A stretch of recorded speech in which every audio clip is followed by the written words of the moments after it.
Good afternoon, Bhadra Min.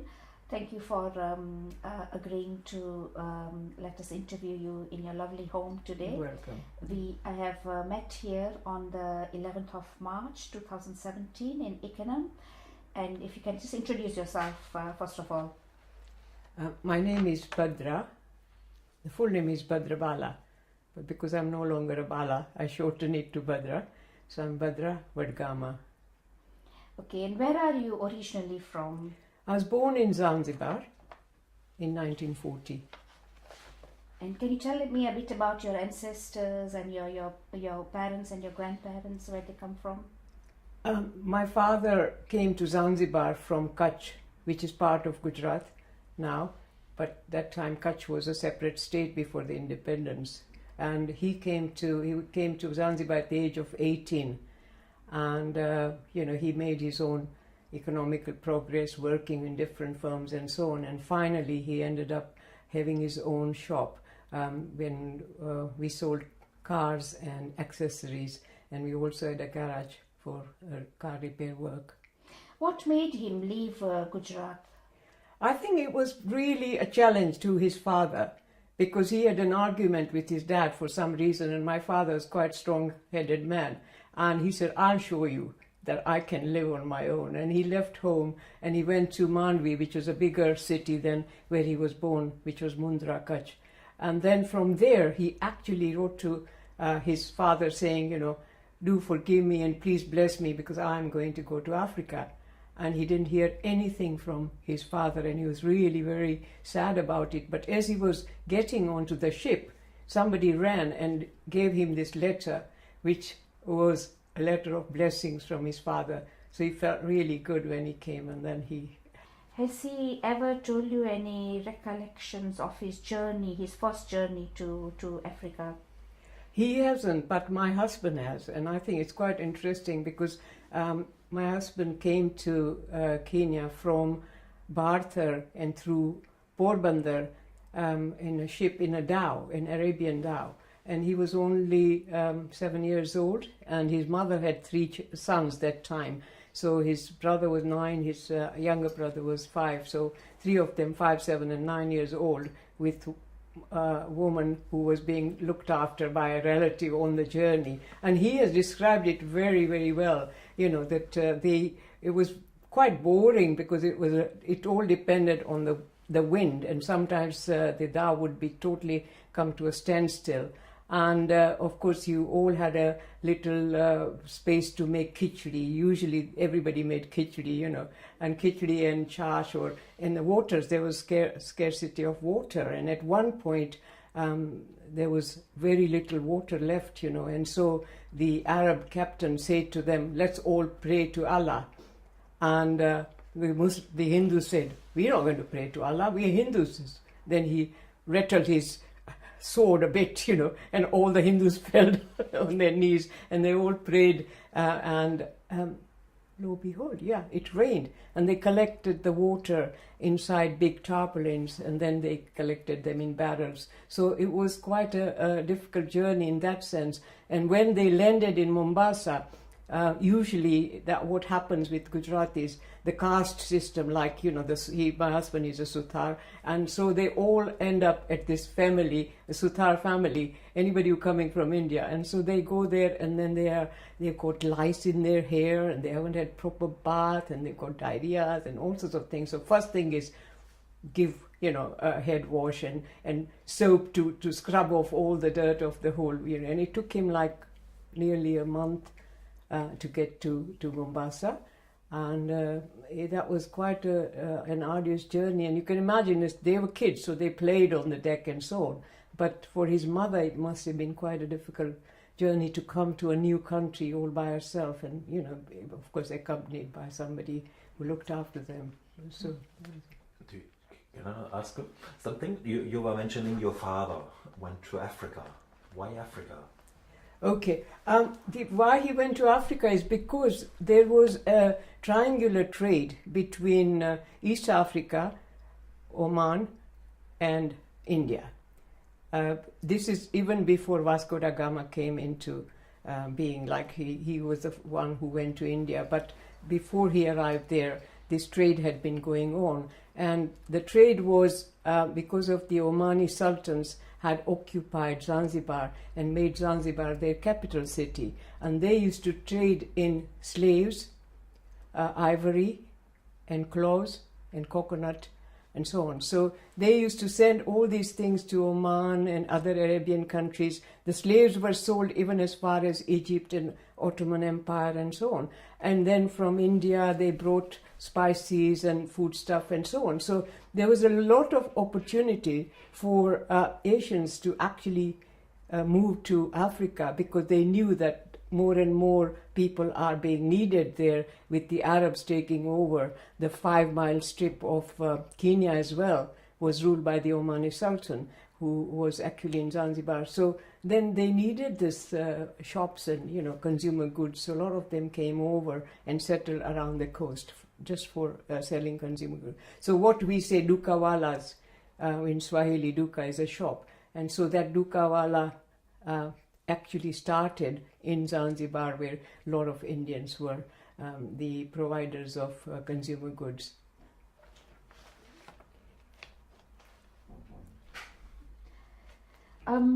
Also, let's talk about your childhood in Zanzibar.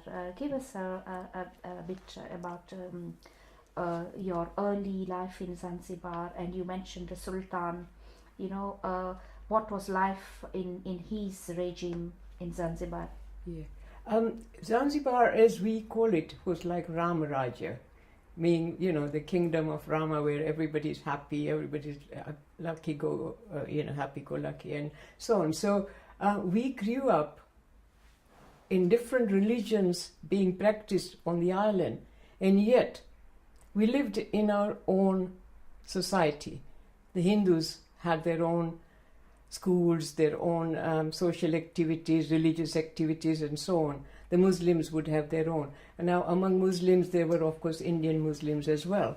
And then there were African Muslims and there were Arab Muslims. So everybody, we lived side by side and we didn't interfere into each other's affairs. And yet there wasn't that kind of assimilation that we talk about, And there wasn't racism either. So everybody live and let live. That was the attitude. So my earliest memory was because Tanganyika was occupied by Germans. So in the Second World War, because I was born in 1940, so the Second World War had started, and I remember my earliest memory was blackening of the windows because of the fear of bombardment. So that's one of the things I quite vividly remember. The other thing is, I remember when I was only about 7 or 8, I was actually dressed up to go and present a bouquet to the Sultana of Zanzibar. And so these are some of the lovely memories that I have of my school. But the schooling in Zanzibar was very different. We had primary schools for Hindu girls. Then the Bhadras had their own primary school. The Ithnasris had the girls' school for primary, and there was Aga Khan primary as well. For secondary schools, only the Aga Khans had a secondary school. And then there was a convent school mixed right from primary up to O-levels. So we all went to our own religious sort of school, although, and our school, Hindu school, was a free girls' school. So all the girls who would have otherwise not had the opportunity of study, practically all Hindu girls in Zanzibar had education up to at least primary school. And after that we went to government girls' secondary school, which took only a limited number of girls from the whole island, plus Pemba, and plus from the other islands nearby, Comoro Islands. So it was quite a tough entrance examination. We only did 2 subjects, English and maths, but it really depended more on luck than anything else, if you got in or not. So I was lucky, and only 4 girls from Hindu girls' school were taken from, and that year and one of them was my sister and me. So, it was like out of 4 girls, 2 were sisters. So that was quite amazing. but that varied a lot. And the difference was that in our primary school, our medium of instruction was totally Gujarati. And as I was saying, it's because of it was a Hindu school, it was a lot of based on Hinduism and so on. So we learned to sing and dance and do all sorts of things during the concerts. We celebrated everything Indian. Although we were living in Africa, we celebrated the independence of India and the Republic Day and so on. I even remember as a child going on this Prabhat Ferry, the early dawn processions where they were singing Dur hato ye dunya walo, Hindustan hamara hai. They used to sing, get away, Hindustan is ours. So we felt really Indian. Although we had never been to India, we had, in a way, nothing to do as such, it's India as a country, but still we were part of it. And I also remember Gandhi's ashes being brought to Zanzibar, and we all went to have a darshan of that, And also after he died, we had a yagna on the seas, on one of the beaches, and all the Hindus went there. So these were the sort of memories I had. Also, we had Girl Guide. So we had good teachers who were brought from India. In our primary school, we had all Indian teachers. We had Goan headmistress once, but Parsi teachers had made a lot of influence on our education. And so we had needlework and sewing and dancing. Everything was there. It was a wonderful life. And I remember on 15th of August, we would be given sweets distributed to the whole school.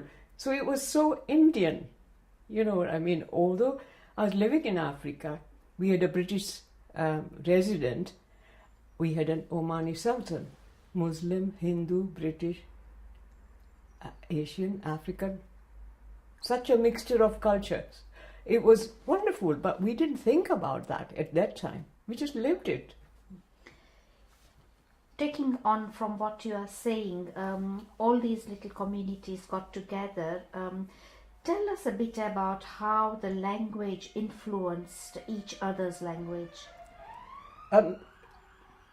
Again, I think we did not use so many Swahili words into our language in Zanzibar as much as people in Kenya did. So, you know, when you say bakuli for a bowl and sani for a plate and so on, we say thari vatko, we said rasodu, whereas in Kenya they say jikoni and sufuria and so on. We didn't. We used fagio, yes, we used fagio a lot, but not very much pangusa and so on. We didn't use those words. So for me it was quite strange when I went to live in Nairobi that, you know, people were using so many Swahili words in their daily life. And all those Swahili is like original from Zanzibar, from the coast of East Africa. It was a lot more spoken on the mainland. But as far as the influence of Swahili, I mean, obviously we didn't even think, like haya, you know, are you okay? Yeah, okay, haya, you know, say that.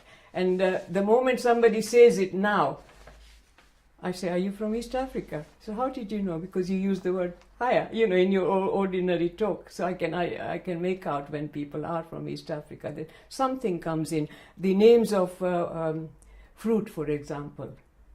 We hardly ever say banana or kedu. We say daisy. And that was cut. Gandheri. You know, Gandheri I think is probably a Gujarati word, but we used to say that.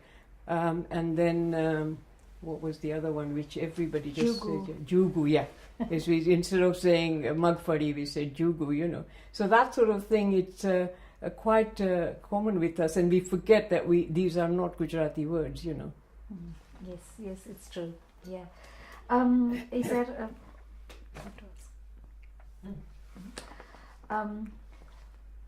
then you said you went to Kenya after when you were in your teenage years. When did you leave Zanzibar? I did my Cambridge Overseas School Certificate. It was an exam which was set by the Cambridge Education Board in England for overseas studies, and we had to take minimum 6 subjects. And we had to pass English and maths. If you failed either of them, you didn't get any grade. So it wasn't like you'd get 4 O levels and then, you can repeat. You failed. You had to take all 6 again. So it was at that time, again, lucky. We used to have grades, and Rosina Visram, who's written a book on the Asians in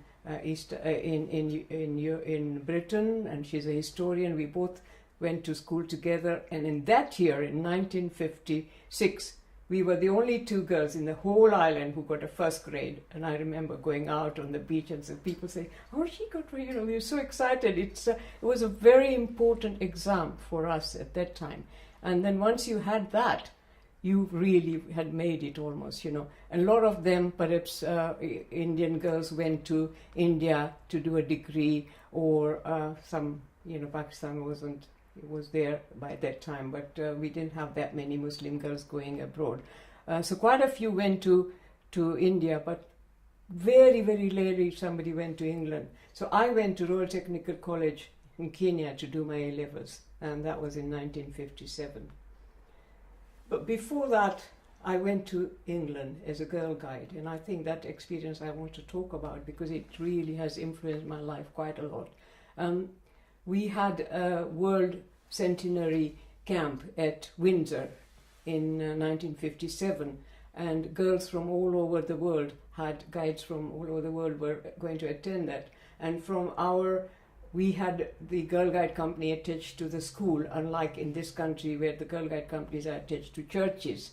So from our Hindu girls, I was chosen to be one of the, so there were about 11 companies in Zanzibar, and so 2 girls were chosen, myself and an Arab girl. And we went to this world camp. When we got there, obviously, as I told you before, I was totally Indian. So we were told to take our national costume. I took chania chori and odri and so on. I sing your songs, in your language. I, of course, sang a Gujarati song, do a Gujarati, Indian dance and all that. The Arab girl wore all her Arabic costumes, and neither of us really said that we were Zanzibaris.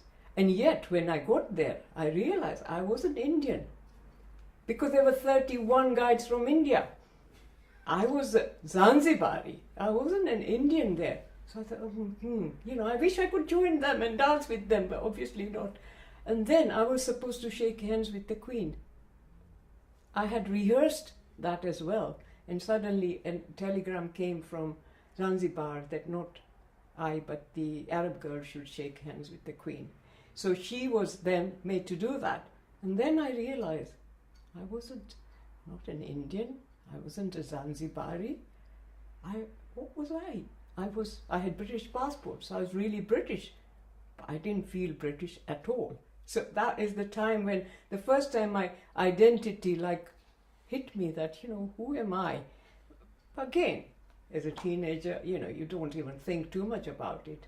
So life went on, and in fact, it probably made a good impression on me that I was proud to have so many cultures influencing me. It's quite very interesting. You also mentioned, before in Zanzibar there was this kind of nice atmosphere. People were living in different communities, but they all lived together in a nice way. What was so nice there? What was so beautiful there in your childhood? Okay. Every evening we all went to the beach. And I have mentioned this in one of the articles I've written about. We used to get 10 cents to spend on the beach. And 10 cents were like 4 paisas. And Zanzibar was the only one which had the black coin, which was 2.5 cents, So we would then spend that 1 paisa buying a piece of cassava, nicely roasted, when they start roasting it 4 o'clock. By the time children come to the beach, it's nicely roasted. So when you open it, it just disintegrates like cotton wool. And with one, we would buy some peanuts, and with another one, we'd buy a piece of fruit or, sugar cane, 2 pieces of sugar cane. And with the 4th one, we may be lucky if we had a little bit more money to go and buy chana batata, which is the chickpeas and potatoes mixed, like bale, Bombay mix sort of thing. So with 4 paisa, we had, lovely time, and we went for a walk around the a little bit, about a couple of miles for every evening, and then came to the sea and sat there and enjoyed the sunset, and talked to the friends and so on. So the life was so easy there, And when I talked to later on, when talked to people in Tanzania, when there were problems and so on, and one of the men said to us, our stress is totally gone in the evening when we come and sit by the sea for an hour or so. It just relaxes us. We don't carry the stress of the day once we've been to the beach. So I think it was that sort of upbringing that we just had fun. Everybody enjoyed themselves. The boys would jump into the sea. Yeah, another thing. We didn't learn to swim because we were Indian girls. We wouldn't be wearing swimming costumes to the sea. So whenever we went on picnics, yes, that's another thing. We had often went to picnics as part of the school, family and so on, because there were lovely beaches all over the island. So we would go on picnics for the whole day and then swim in the sea. By swim, I mean just, enjoy the water, because none of us could really swim. I started learning swimming as a Girl Guide, but I never managed to finish it. So, but our brothers, they would jump and, dive into the sea, and they would, they learned to swim quite easily on their own. You're originally from Kutch, your ancestors, and a lot of crafts people, you mentioned about Suthar, they influenced a lot in Zanzibar, didn't they? They brought their craftsman skills to Zanzibar. Can you talk a bit about that? Yeah, the Arab doors, which are very famous from Zanzibar, and they were, of course, carved out of wood, and I know the African carvers did it, but they were actually instructed by Gujarati Suthars to carve out, because these were also quite carving of doors is very common in India as well, and a lot of in Kutch we had similar kind of doors, that little opening and then a big door, and then there's like a window to go into it. Those kind of doors we had in Zanzibar as well. So that craftsmanship was there, and the Sutars were very good at, of course, making furniture and so on. And their workers would be others, Sutars as well, but also Africans. So they did teach them a lot of Indian art, which the Africans picked up quite well. Africans used to make a lot of, they were building dhows and so on. And there again, I'm not sure, but I'm sure the Kutchi pilots and so on must be helping them in order, but I can't say that for sure. Embroidery wise, we ourselves use the embroidery ourselves in our homes and so on, and Diwali making rangolis and so on. But I remember, because when we were young as Hindus, we didn't have design as henna. We just used to have what we call lapero. Just put henna on our hand and make them red. But we had Bohra women who lived around, Bohra neighborhood. And they were so good, because I think it's really a Muslim art of, designing henna patterns and so on. So they're the ones who used to paint our heads at weddings and so on. And so that influence was there. But being just very strict Hindus, we didn't eat in Muslim zone, and the Muslims didn't eat in our homes. It was understood. Nobody felt bad about it. It was only when I went to the secondary school that I made friends with Muslim girls, and we had Africans and Arab girls as well. That was the first time we actually came to know African girls as friends and Arab girls. But before that, being in a Hindu girls' school, just growing up with Hindu girls, Hindu friends, everything is like, here as well in Britain, how people who perhaps live in Wembley, all they do is, Gujarati films, Gujarati Indian, everything they do sort of, don't really make an effort to learn about that. So we were like that, and yet weren't even worried about it or even aware of what we were doing, because we grew up just what our parents expected us to do. What about Arab culture? Has that influenced you at all with your time in Zanzibar? Yeah, actually, the thing is, because the Arabic, they would say inshallah and mashallah and alhamdulillah, and these were very common terminologies when the Africans were talking. And when I took my job here in the library as the ethnic minority librarian, a lot of Pakistanis would come and I'd sort of greet them, Assalamu alaikum. And so for me it was no problem. And and I would say Alhamdulillah, without even thinking. And they would say, gosh, you know so much about Muslim culture and you should actually be converted to Islam. That's how they used to think of me, because I was so much open, with... so that influence was there, the Arab influence. And the other thing is, the Arabs used to greet Shikamo. That was the Arab way of saying. And then the reply was Mahraba. And so that's, I revere you. And they said, I accept you. You, like, my blessings are with you. That is a kind of greeting. So we would do that, without thinking and worrying about it. But having said that, we just grew up knowing what Muharram was, because there was big, during Muharram they would have that procession and they would be beating their chests and crying for Imam Hussein and so on. So we were aware of that. The Aga Khan, when I remember the old Aga Khan had visited Zanzibar and they had a big procession and they were doing dandiyas and so on. And so that was there.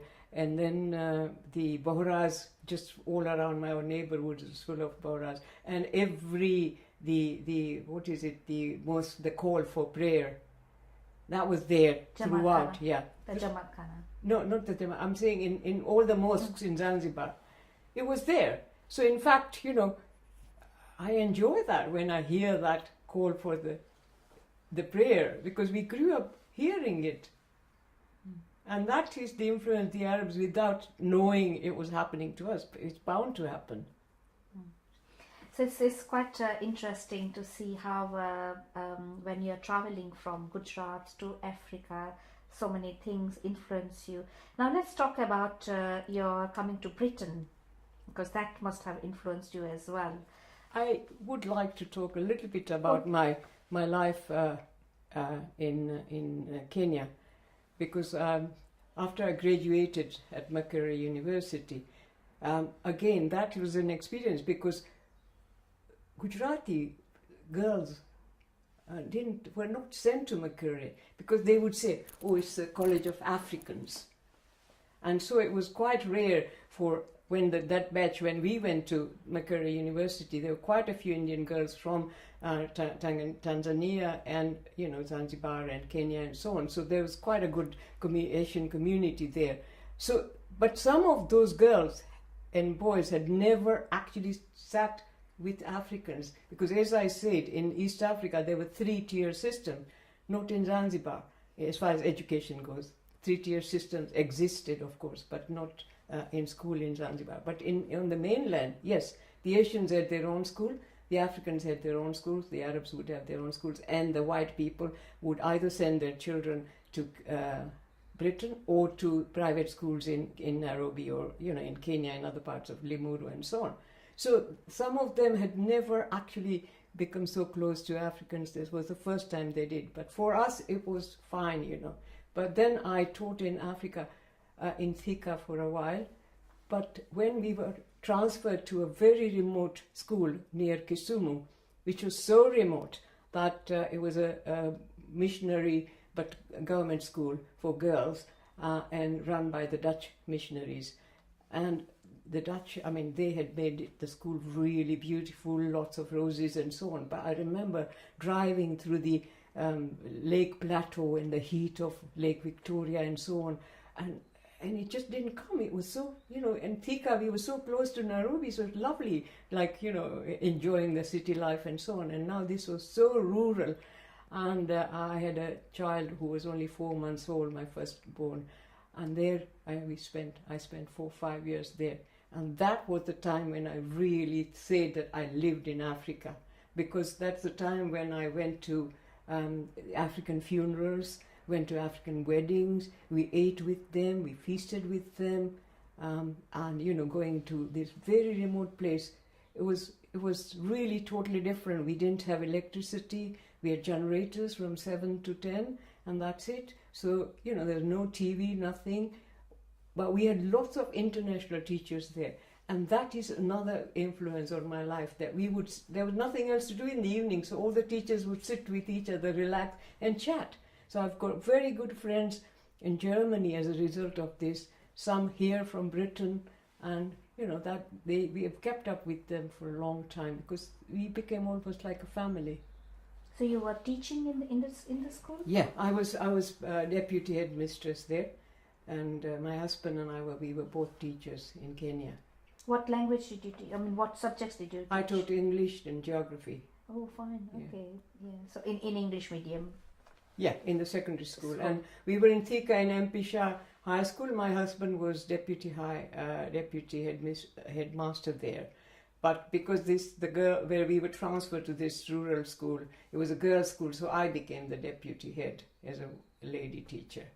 That again, it was a Catholic school, and I loved music. So I would go to their masses with the girls, and when they sing their hymns and so on, I would sing along with them. And then on Sunday evenings, they would have a dance for the girls, evening. And they were doing music on Congolese dancing, and I loved doing that. So I'd watch all the girls, their moves that they're doing, and I would dance with them. So it was really a very, very different life. And like we walked 2 minutes from home to the school because everything was there, and we could see Lake Victoria from our house. The only problem was it was malarial. And my young daughter, 4-year-old, she had such high malaria from time to time. And she grew up on UHT milk because we didn't get pasteurized milk there. So we had to go 45 miles to Kisumu to do our shopping, So which we did once every week, or somebody would be going from the school and they would bring things for us. So that was the 4 years of what I'd say is really living in Africa. And then you were saying coming, why did I come? Just a question though. You were mentioning the 3-tier system. Can you explain this 3-tier system? 3-tier system? Yeah, because in East Africa, the rulers were white because they were colonies. So they were the administrator. They needed clerks and things to do the administrative work. And they preferred the Goans, who were more kind of well versed in English, and Parsis. So normally in Zanzibar, the Parsis and the Goans were in most of the government offices, and the accountants would be some Hindus and so on. And then, of course, the shopkeepers were mostly Indians. And then the lowest tier were the Africans who did manual jobs for us. But in Zanzibar, it was slightly different because there was Arab Sultan there. So there was Arab aristocratic plantation owners who owned clove and coconut plantations and who had traded in slaves. Their ancestors traded in slaves a long time ago. So these 3-tier systems existed in the whole of East Africa. And quite often the hotels were only for white people. I remember at Zanzibar we had an English club where only the English joined in, but we didn't feel that we were deprived as a result. We had our own Hindu gymkhana if you wanted to go to it. So everybody, as I said, we lived and let live. And the English had like their yachts, and they loved going to the beach and getting sunburnt and so on. So every Monday when the teachers came, they looked red like tomatoes, because they'd been out over the weekend fishing and yachting and so on. And that was their entertainment. Ours was totally different. We were happy in doing what we... Another thing I remember, on New Year's Eve, there was an English club, and as children we would be standing there just watching these women all dressed up in long, gowns to go to the New Year's Eve dance, and we used to just watch them and admire them. And in 1946, we went to India to get my eldest sister married. So I was only 6 years old, and we were 10 brothers and sisters that time. You can imagine, it's going by ship, and to get tickets for them all was very difficult. So we got third-class ticket, and it was awful journey. My mother had, just the newborn baby was only 4 months old, and we traveled to India. And that was the time when the partition was happening, and there were lots of riots between Hindus and Muslims. And I remember as a child, seeing dead bodies being driven on the Tongas in Mumbai and so on. But then we went to Kutch, which was so peaceful we wouldn't even know there was any fighting going on. On the way back, my mother said, I'm not leaving India until you get me second class and first class tickets for our. So it was some of us had second class tickets, some had first class tickets, and as children we remember going on the deck, the first class deck, and then the evening they would be dancing, and so on. And we said, oh my God, look, she was dancing with that man before and now she's dancing with somebody else. For us it was like such a strange experience to watch that kind of sort of, but you gradually are exposed to all these things, but when you are a child, we were so Indian. Just wanted to, we talked about language. I want to talk a bit about food influences. The same idea. How is Gujarat? Tell me a bit about how you feel Gujarati food has influenced African. We just talk about Africa first. I think there was a lot of for Africans. I think the influence of more Persian and Arab was there because Gujaratis were vegetarians. So because we didn't really eat meat, we couldn't really influence them too much. But obviously the Muslim Gujaratis must have done that, because before the African food would be very, very mild, just with salt and that not many spices. But having worked in Indian homes, they must have picked up quite a few habits of eating the Indian style of food and dal and so on. African servants in our homes ate whatever we gave them, but they did not actually, they mixed up everything. They didn't separate like dal and the way we eat it. They would mix up all the food and then eat it as a whole, like a porridge, So again, as a child, my mother didn't allow us to eat in hotels or restaurants or so on, because we believe that your thoughts are influenced by what you eat. And my mother would say, you don't know what mood the person who's cooked that food could be in, and that would affect you. And then anything cooked by Muslim, no, we're strict Hindus, so we would buy our chana batata from a Hindu vendor, not a Muslim vendor. But cassava and so on, that was okay because it was roasted, actually, not cooked at home, with and so on.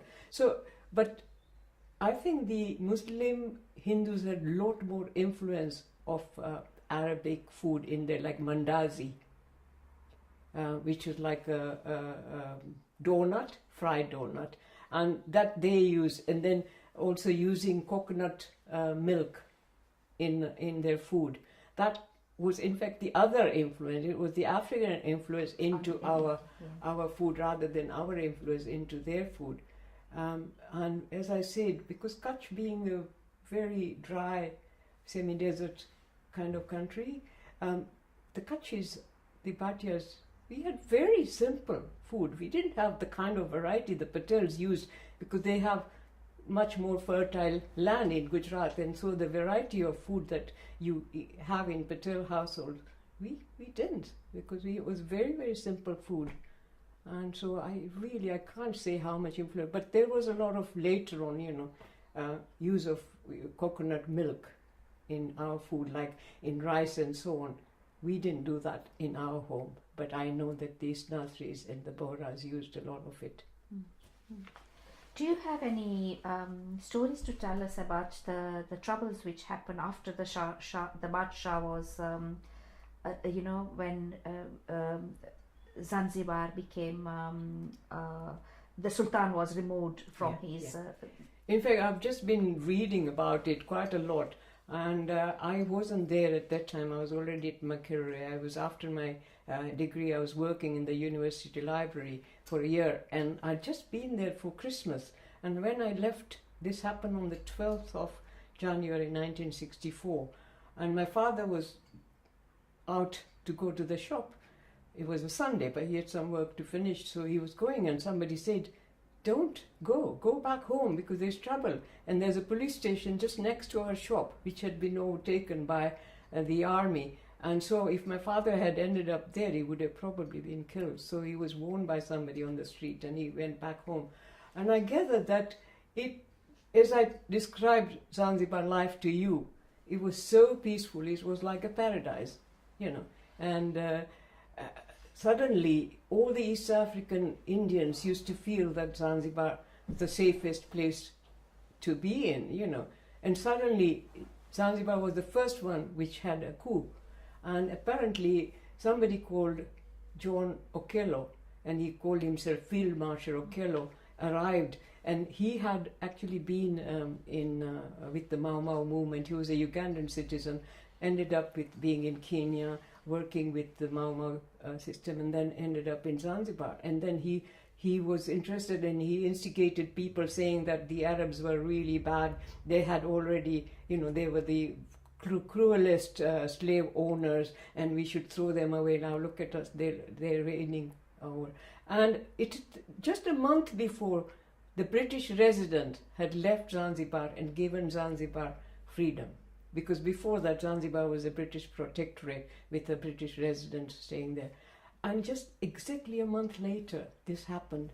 And it took everybody by surprise. Nobody knew what was happening. But this Okello fellow, he said, you should kill all the Arabs between the age of 8 and 25. Not children, no women, but 15 and 25, something like that. So they went round the villages massacring, and it's like 5,000 to 11,000 Arabs might have been killed. They didn't target the whites or the Asians too much. If some of us were killed because we happened to be in a wrong place at the wrong time. And I remember one Sutar girl was actually looking out of the window, and as this bombardment was going on, and she got hurt by a bullet and she died. And a couple of fewer were killed in this thing. But it was such a surprise and a shock to everybody that this thing happened. Later on, they nationalized everything. They took over our shop. And my brother was made a manager in his own shop. By that time, my father and they decided they wanted to leave country and went off to India.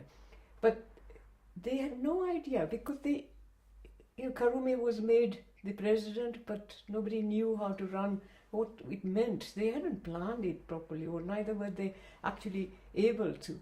So they would come to my brother and says, "Okay, what is the takings for today?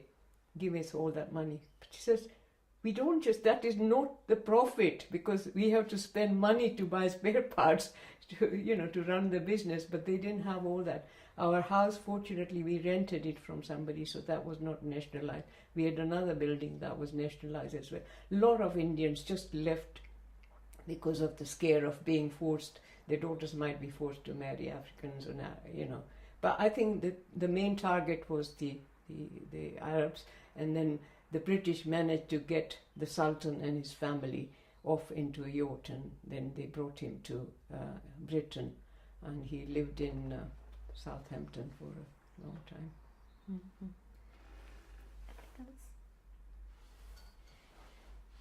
Too much. I think I explained a little bit this situation afterwards, when after the atrocities were gone, how was the life then? Again, Was it poisoned? Yeah, I never went back to Zanzibar, because that's the time I got married in Nairobi, and because of the revolution, none of my family members could come to the wedding.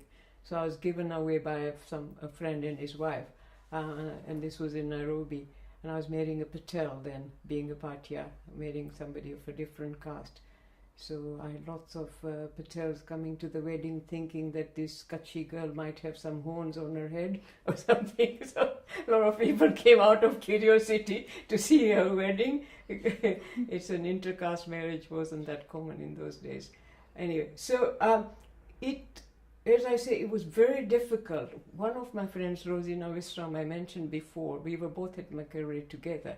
She had gone back and was teaching, and I stayed at Macquarie and worked, in the library, and then got married and lived in Kenya. So she was there as a teacher, and they were making her sign a contract.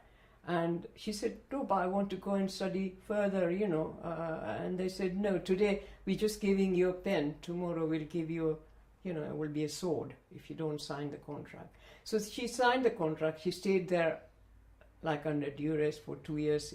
She enjoyed it anyway, teaching. She did a good job of it. But everybody wanted to get away, and they were not allowed. So people changed their names. My brother, for example, they also almost escaped through the night into, to Dar es Salaam. One of my brothers had to change his passport, and instead of his surname, he used my grandfather's name. So a lot of things happened because they weren't allowing Indians to leave so easily. They did need the people to run the business and so on. So it was for quite a while, it was chaotic. But then it became part of Tanzania within 2 years, I think. Or was it? Yeah. So then after that, things quietened down, and then obviously now it's a big tourist attraction and so on.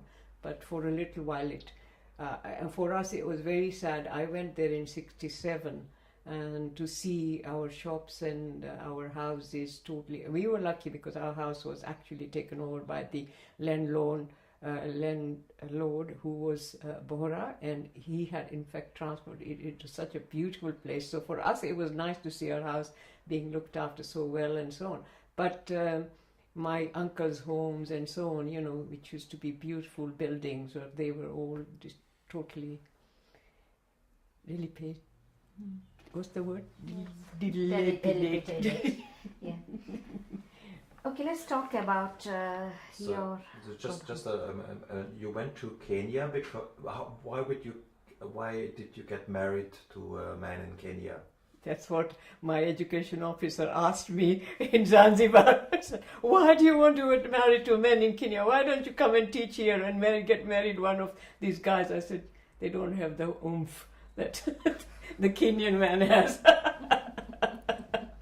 No, we were at College Macquarie together, where I fell in love with him, and then that's how I got married to somebody who was not of my own caste.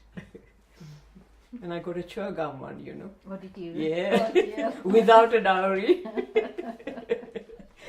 So that must have been hard. Yeah. I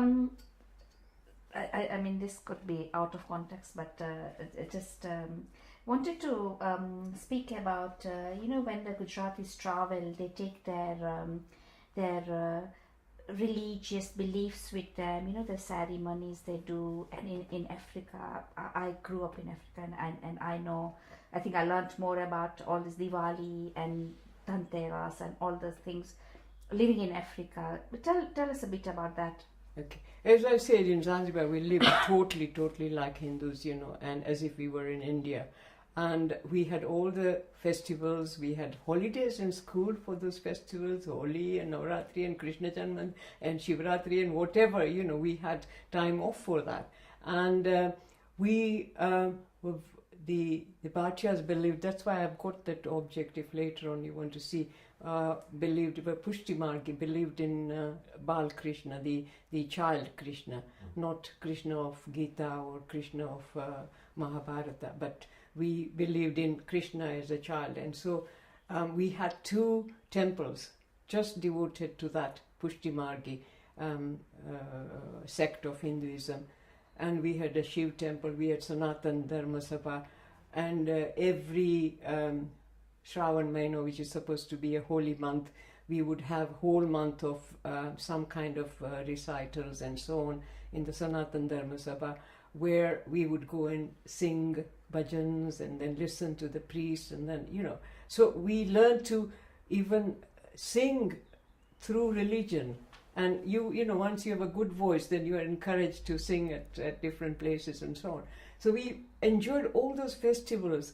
And I remember during Navratri, we wouldn't miss a single day. We would go for 9 days. And Navratris are very close to the exam time, because it's in November and our exams are in December. Even our final exams, O-level exams, were nearby, but we didn't miss a single day of Navratri, And it was different from, we didn't have people singing for us. We sang ourselves. So this way we learned all the traditional songs as well. We danced with it, and we did the Jagran thing, then you keep awake the whole night. So we would do Antakshari, we play games and we play cards, and so all that sort of thing we did. And then we were lucky because Zanzibar was such a safe place that we could walk in the streets of the town at 2 o'clock in the morning, all dressed up with our gold jewelry and so on, and we wouldn't be touched. And I think that was the Arab influence, the Muslim influence, that if you steal, your hands are cut off, sort of thing. I don't think it happened like that, but it was, we had no fear whatsoever. And so we celebrated all the Indian festivals. And besides that, we also celebrated Eid. And during Ramadan, for example, while the Muslims were fasting, during the day, the whole town will be like so dull and, nobody's around. But evening comes and the whole town just wakes up, and the shops are open and music is blaring and there's food on the beach and, it's such fun. And then at the end of the Ramadan, we had 4 days fair, fun fair like, and everybody went there. That was the time we bought our toys, we had a merry-go-round which was pushed by man, not machine, and we had the puppet show in Swahili. It was Karagosi, we used to say that. We all went to it. It didn't worry us that it was a Muslim festival. And in Diwali we would give, again, not cooked food, but fruits and nuts and so on to our Muslim friends, and they might eat, they might send us something. Because as I said, we still had that separation of not eating food from each other, which is sad, but that's how it was. Okay, one thing I must say that Lata, although you celebrated things, we had lots of preachers who came to Zanzibar from India, and we all went to listen to them, because in Nairobi I know that to go to a place in the evening, distance mattered. Also, it used to be cold and it wasn't all that safe. For us, walking all over the island, all over the town was no problem. And we attended everything in the evening. So we learned a lot about our Hindu mythology and all the stories through these preachers, which, I think girls in the mainland didn't really know. So now let's talk about your journey to Britain. When did you leave Africa? I left in August 1973. The reason being, as I told you, I was teaching in this rural school, and my daughter was 5 years old by then. So I thought there was no proper primary school in there. There was a school for African children, but you know how the village African schools are like. And I couldn't have sent her there. If she was a secondary school education, then she could have studied at our school, because it was a really good school. But for primary education, we needed to move away. And we were trying for a transfer, but the headmistress was so keen on us staying there because all the other teachers came and went. And she told us, she was a nun, and how strong nun and they can be, and says, I will only let you go if you emigrate. So I thought, oh gosh, so I thought to my husband, I said, let me go to England first, and I will see, because I'd heard about racism and so on. And Ugandan exodus had happened as well by then. And so we were a bit worried about, what could happen in Kenya as well. Should we make a move to Britain? We were enjoying our jobs, so there was lots of jobs were Africanized, but not the teaching jobs. So we were fine staying there, but we wanted to move to a city, which was almost impossible. So I came over with my 5-year-old daughter and decided to study for librarianship. Where was this? In the Polytechnic of North London. And fortunately, my sister was here. So she had already had 3 children who were going to school in Wembley. And so she said, just come and live with me, which was such a big help, because I could then attend my college without worrying about my daughter. And my nieces and nephews were clever children, so she fitted in very well, and my sister looked after them after school and so on. So I did librarianship for 1 year at the Polytechnic of North London. We had one extra term as well as outside foreign students, just to acclimatize. In a way, it was unnecessary for me, because I spoke good English, and we had a degree from London University at Makerere and so on. But a lot of them came from like Jordan and places like that where they didn't speak good English, so they used to have an extra term for them, which was good in a way because it gave me a chance to see London, understand the geography of London, the history of London, and we visited places, and I was posted as a kind of trainee at the Commonwealth Institute Library, which was fun for me because, having come from Zanzibar and all these East African countries, all they were exhibited there, it made me feel really good and at home. So that all helped. 1 whole year I did that, and then I was looking for a job, and because of my teaching experience and qualifications, I thought I would join ILEA, the Inner London Education Authority. By that time, I said to my husband, "It's fine, come and join us now, because I don't think, I need to go, we need to go back," and then I just got this job with like 10 minutes interview with ILEA. It was a wonderful opportunity for me because I learned to be supported there. It was a school library service system, so we would send out bulk loans to schools, and we did research for the educational officers and teachers and so on, so all sorts of things. So having been a teacher, it was really wonderful, and I came across lots of children's literature as well, which was totally strange for me. And so that was 2 years I spent there, and being in a London Education Authority, such a very advanced and liberal authority, they gave me the opportunity to actually go in half a day on a week to study services for ethnic minorities, because that's what I was interested in. So that was again being run at Poly of North London Library School, so I went there. And then this job came up, because that was 1975, when the East African had settled in Britain, especially the Ugandans and so on. So this Section 11 was created by the government, and by that Section 11 a special grant was given in order to provide services to ethnic minorities. So the libraries took that on, and they started providing services for ethnic minorities in their own languages. And Wandsworth had an Urban Aid grant, which meant that for 10 years you could use that grant. With Section 11, it had to be finished and so on. So, but with this one was fine. So they advertised, and I thought, can I do it really? How much do I really know about Indian literature? My knowledge was of Gujarati literature, but this meant Gujarati, Hindi, Punjabi, Urdu, Bengali, and then later on Chinese, then Tamil.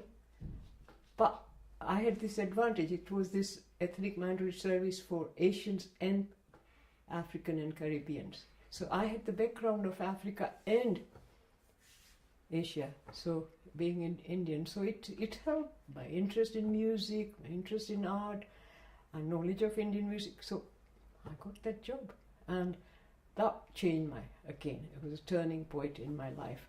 And there was first librarian was somewhere in Midlands, and then somebody was appointed Westmead. But I was the first librarian who had a service given as a separate unit, rather than just providing a few books in every branch in the authority.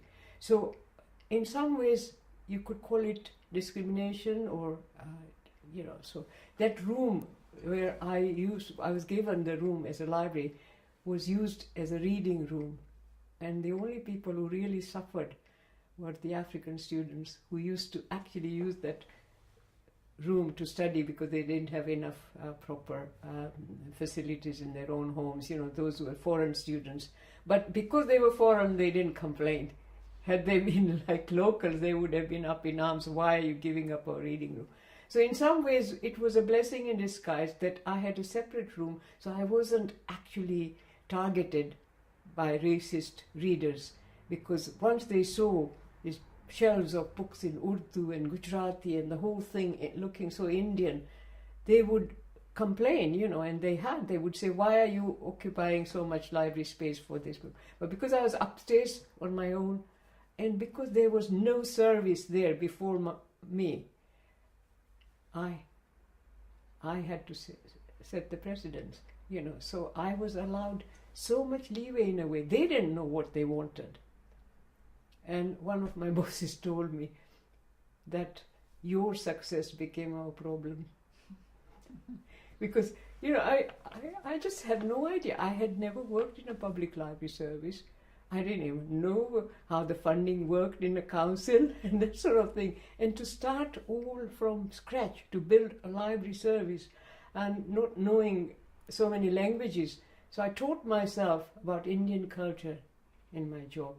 But what I did, because I'm good at communicating with people and so on, so I straight away sought help from a Bengali lady who worked in the local Asian community. I took her when I went to buy Bengali books.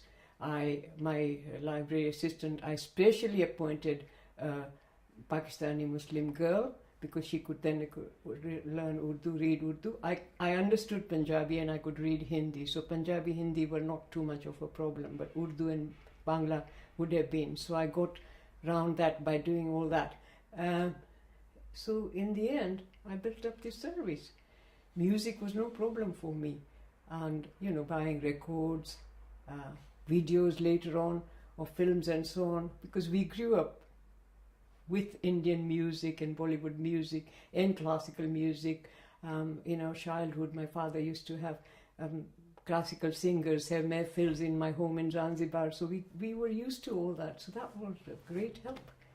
And there I was, that's my interest in Gujarati even further developed over there in the job. How did you get involved with the Gujarati Literary Academy? How did you get involved?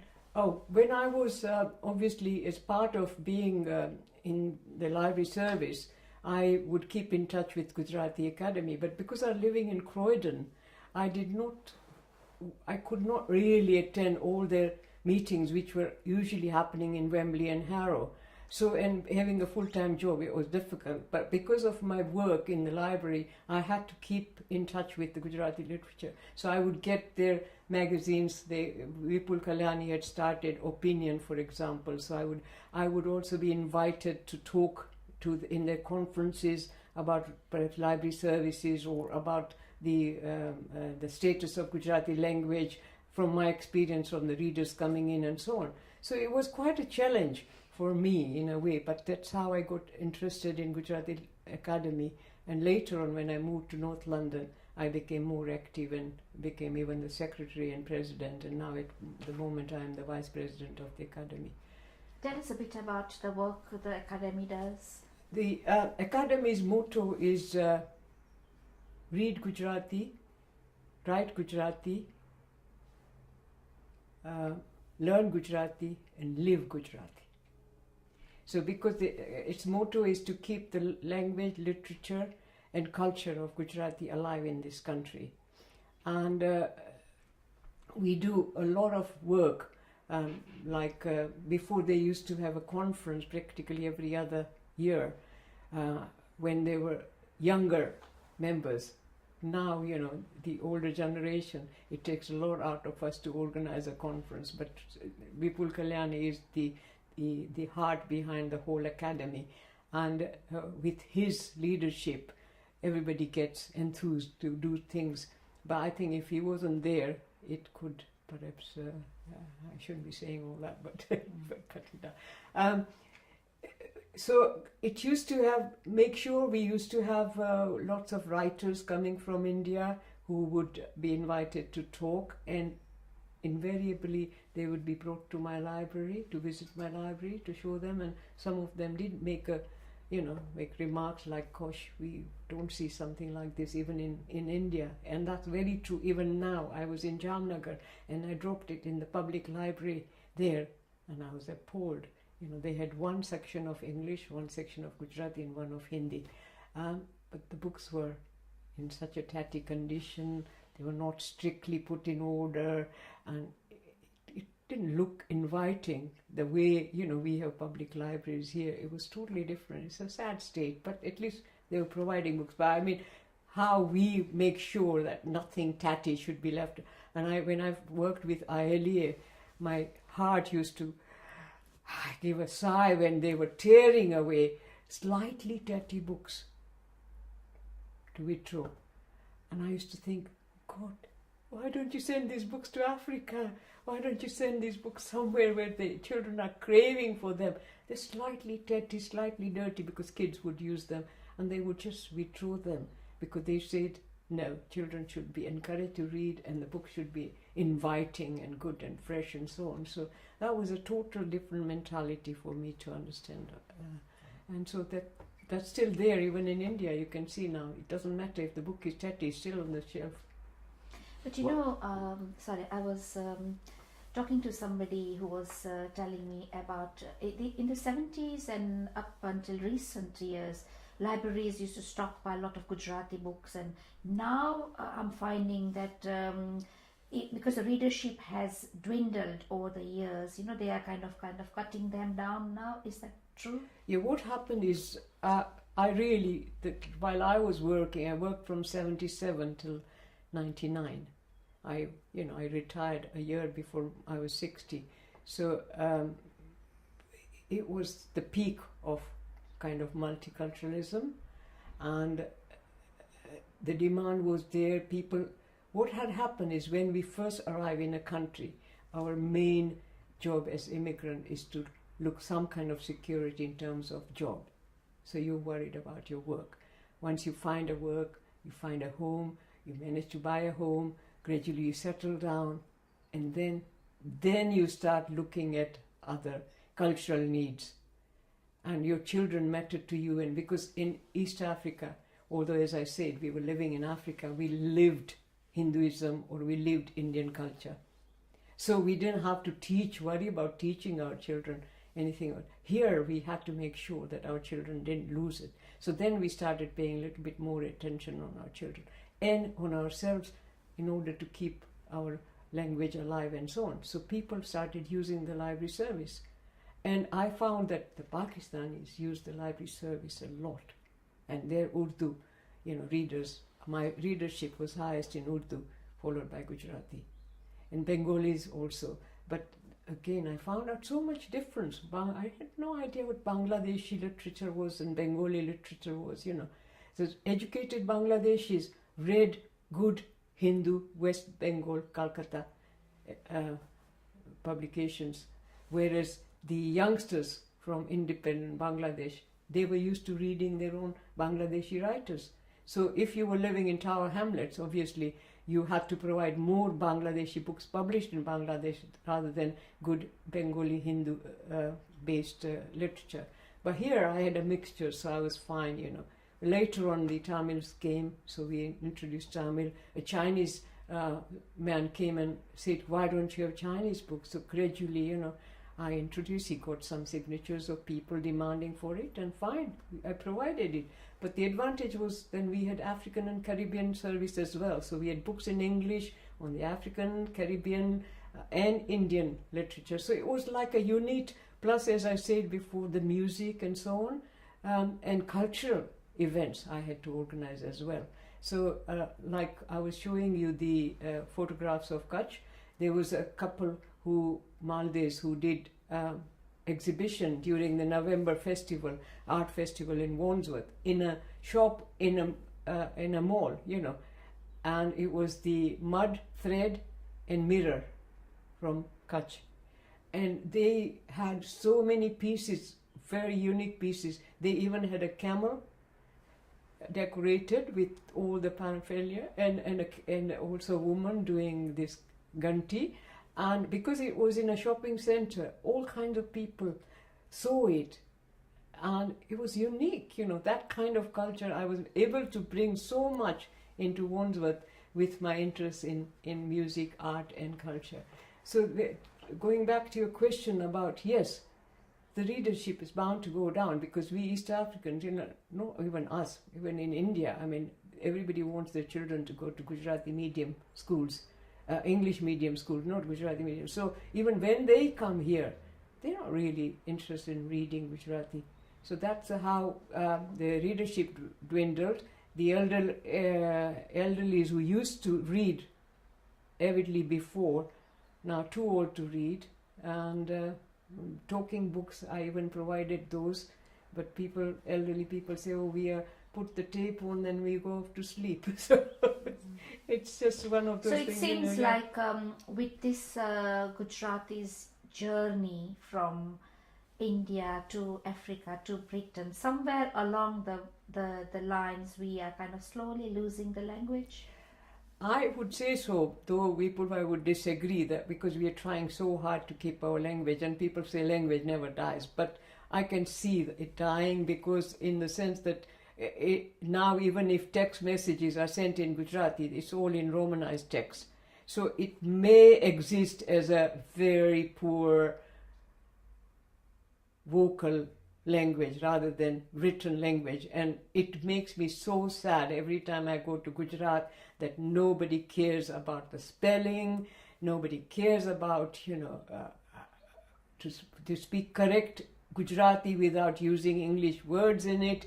Even notice boards everywhere, Parmar tailors, not Parmar darji, things like that, all right, tailors, and just builders and bricklayers, everything is written in Gujarati but with English words and with totally such a variant spelling.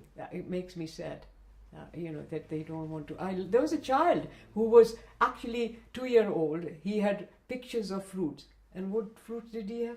Cranberry, blueberry, strawberry, raspberry. Those didn't grow in India. They're not sold in the market in India. Okay, maybe strawberries now. But the father didn't know the name cranberry or blueberry. And here's the child. He was calling watermelon instead of tarbuj. He didn't know. I understand. We all learned English, but we knew our Gujarati as well. And in Gujarati itself, the children do not know common words like watermelon. Just looking at our own example, I find that I am more rooted because my Gujarati is so good, I think, compared to the Gujarati Literary Academy's other people. I'm okay. But for an East African, my Gujarati, and especially when my mother tongue is Kutchi, I think I've mastered it quite well. And I feel that once you are strong in one language, learning another language is much easier.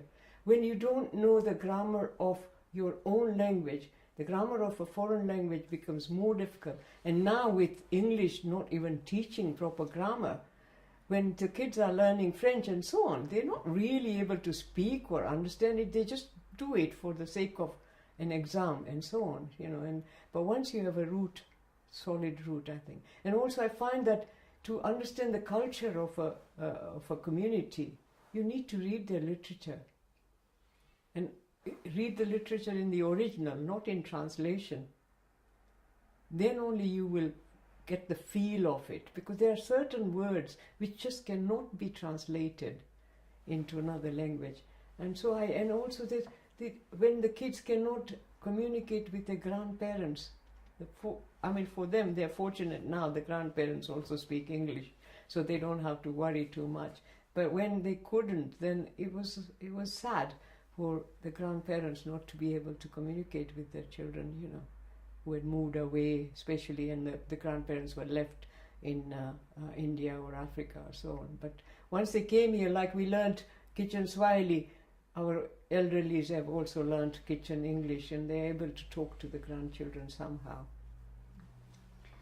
Let's talk about the whole outlook of this journey, Africa, India and Britain. What has this journey taught you? I find that having been through all these different exposures of different cultures, it has made me a stronger person, I think. It's made me understand other people better, accept them, and also when I was doing cultural awareness training in my job, when I was talking about Asian culture to the white community, officers, social services and so on, it made me look at our culture critically as well, so that all is not necessarily good in our culture, and all in Western culture is not. And sometimes we have this attitude when we come, in England they throw their children away when they become adult and so on, which is not true. It's the circumstances, whatever, but these are misconceptions that we have about each other cultures. These are actually not in me, because I have lived through different cultures very closely. And as I said, even despite the 3 tiers in East Africa, I still have very good English friends and German friends, and so European friends as white, in whose homes I'd feel very, very comfortable. And even here now, so that's one thing that a lot of us just want to stick to our own community, do our own cultural things and so on, and just somehow not make an effort to actually properly understand the culture of the country we are living in. Which country would you call as your home? Britain. You call Britain as your home? And in fact, my children, my siblings get annoyed when I say that. I said, I'm not Indian because I wasn't born in India. And to call Zanzibar a home is not really possible, because there is nothing like home there. Where would I go if I went to Zanzibar? So, this is home. This is the country where I lived most, and this is the country which has given me. It has made it possible for me to develop my potentials, which I don't think I would have done if I stayed in Africa. It's given me so many opportunities. You just explained about understanding other cultures, because you have experienced other cultures. Do you think the language is important in order to understand the different culture? Yeah, because for example, I'll give you just a simple example. I love music, so in order to understand a ghazal in Urdu, I need to understand the words. Then I enjoy it a lot more. Otherwise, I'll just sing it or hear it, but that feeling won't be there. And therefore, for me, it's important to know the language if I want to learn a bit more about it. And it has helped me so much, as I gave that example, by talking to my Pakistani readers, making them feel good when they walk into the library. When I gave a job to a Muslim girl as my housebound librarian, she said to me, after she got the job, she said, I thought I'll never get that job because you are Hindu and I'm Muslim. And I said, what made you think that? And that is because that discrimination exists among Indians and Pakistanis, which does not exist among the East African Asians, because we didn't go through the partition. We may have some prejudice against Muslims, but not to the extent that we put it into action. And why often people say that racism is prejudice plus power. We have prejudice, but we don't have racism because we don't have a power. And even if I had that power, I had the power to employ who I wanted. But to me, it didn't even occur.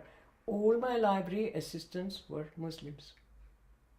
And I employed them because of their language abilities, Urdu, Bangla, Tamil. And Tamil girl was also Muslim, Tamil. To me, it didn't matter, the ability. So that's why I think the languages and greeting them made them feel so good, just to say Assalamu alaikum. Or then when the Bangladeshis come, I say, Namaskar, and they feel good. Sikhs would come, I say, Sat Sri Akal ji. And somebody says, why do you have to do that? You stick to your own. I said, well, it makes them feel good and make them feel welcome. So why not? If I know those words and know these different languages, I'll use them.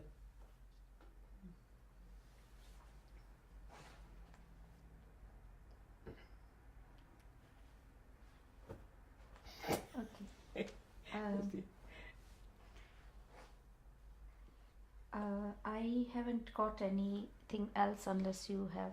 Do you have any message, any vision? What would you wish for young people? I sometimes when I was working during my job, I met some young Asian women, professional women, and they were so professional, so good, and they understood the system of this country well. They spoke very good English, but they had that feel for their own culture as well. And I thought, if my daughters grew up like them, I should have no worry.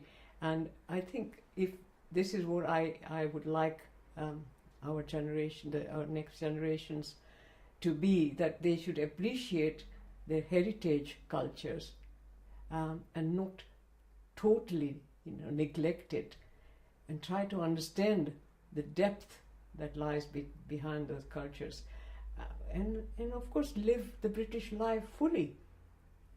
And I find that some of the, some of my age group still have to be exposed to the life in Britain.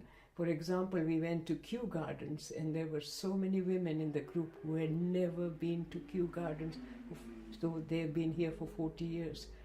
They've never probably seen an English play, or they have never been to theatre and so on. They've never been to an art gallery. And that is because they were not exposed to these things. And that's where you said, how does it help? It helped me because I have been mixing with all kinds of different cultured people. So I enjoy everything from other cultures, other things from other cultures as well.